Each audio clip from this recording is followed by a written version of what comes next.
இப்போ வந்து நம்ம யூசர் பேட்டர்ன் பார்க்கலாம். ஸ்கெட்சில் சென்டர் ரெக்டாங்குலர் எடுத்துகிட்டு நான் வித்தவுட் டைமென்ஷன் ட்ரா பண்ணிக்கிறேன்.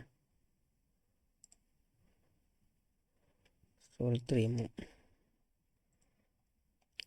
இப்போ வந்து இங்கே வந்து ஒரு ஆப்ஜெக்ட் ஒன்று க்ரியேட் பண்ணிக்கலாம். பாலிகன் எடுத்துக்கிறேன்.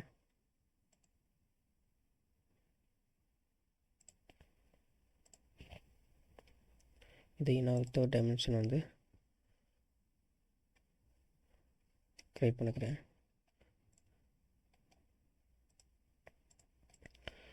இந்த யூசர் டெஃபினிஷனுக்கு இங்கே போனீங்கன்னா இதுக்கு என்ன வேணும் அப்படின்னா வந்து பாயிண்ட்ஸ் கண்டிப்பாக வேணும்.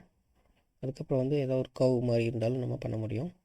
ஸோ கண்டிப்பாக வந்து பாயிண்ட்ஸ் வேணும். ஸோ ஃபஸ்ட்டு ஸ்கெட்சில் போய்ட்டு இந்த சர்ஃபேஸில் பாயிண்டில் நமக்கு எந்த ஷேப்பில் வந்து வேணுமோ இந்த ஷேப்பில் பாயிண்ட்ஸை வந்து க்ரியேட் பண்ணிக்கலாம். ஸோ இதுக்கு நம்ம டிஸ்டன்ஸும் கொடுக்க முடியும்.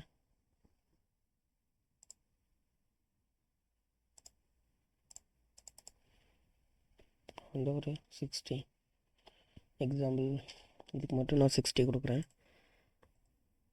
ஸோ இந்த மாதிரி வந்து எல்லாத்துக்கும் வந்து நம்ம டிஸ்டன்ஸும் கொடுத்து நம்ம வந்து பாயிண்ட்ஸ் வந்து அசைன் பண்ண முடியும். க்ரியேட் பண்ணிவிட்டு இப்போ ஒர்க் பண்ணி எக்ஸிட் பண்ணிடுறேன். இப்போது இங்கே போய்ட்டு யூசர் பேட்டர்ன்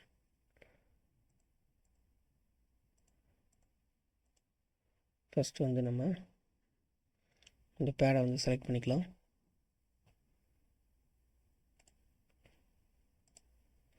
ஸோ வந்து இங்கே ஆப்ஜெக்ட் இருக்கும், இதை கிளிக் பண்ணிவிட்டு அந்த ஆப்ஜெக்டை பிக் பண்ணாலே வந்து செலக்ட் ஆகிடும்.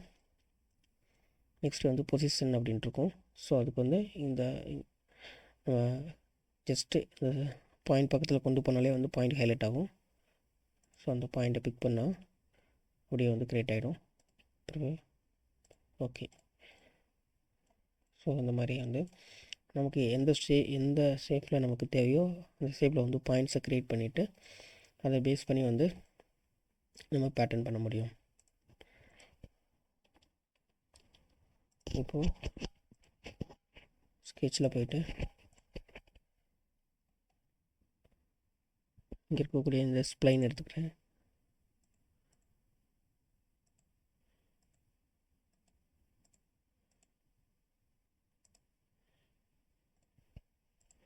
இப்போது இங்கே போனீங்கன்னா இந்த லைன் இருக்கும், ஈக்குவலண்ட் பாயிண்ட், இதை பிக் பண்ணுங்கள். இந்த கர்வை பிக் பண்ணும்போது எவ்வளோ பாயிண்ட்ஸ் நமக்கு வேணும். இப்போ இதில் 10 இருக்குது. ஸோ நமக்கு எவ்வளோ காப்பீஸ் வேணுமோ அவ்வளோ கொடுத்துக்கலாம். நம்ம வந்து எனக்கு ஒரு 12 கொடுக்குறேன் நான். Just okay. இதையும் நம்ம வந்து எடிட் பண்ணிக்கலாம். டைமென்ஷன் கொடுத்துட்டு அதோடய ஷேப்பு எல்லாமே வந்து நமக்கு எந்த மாதிரி வேணுமோ அந்த மாதிரி எடிட் பண்ணிக்கலாம். ஓகே. இப்போ வந்து நமக்கு ஒரு ஸ்ப்ளைனு ப்ளஸ் வந்து அதில் பாயிண்ட் க்ரியேட் ஆகிடுச்சு. இப்போ இந்த பேடை செலக்ட் பண்ணிவிட்டு யூசர் பேட்டர்னில் இங்கே ஆப்ஜெக்டில் செலக்ட் ஆகிருக்கு. பொசிஷனில் ஜஸ்ட்டு அந்த கர்வ் செலக்ட் பண்ணாலே போதும். அது எந்த ஷேப்பில் இருக்கோ நம்ம எங்கெங்கே பாயிண்ட் ஃபிக்ஸ் பண்ணியிருக்கோமோ அதை பேஸ் பண்ணி வந்து நமக்கு க்ரியேட் ஆகிடும். இப்படியும் வந்து க்ரியேட் பண்ணிக்கலாம்.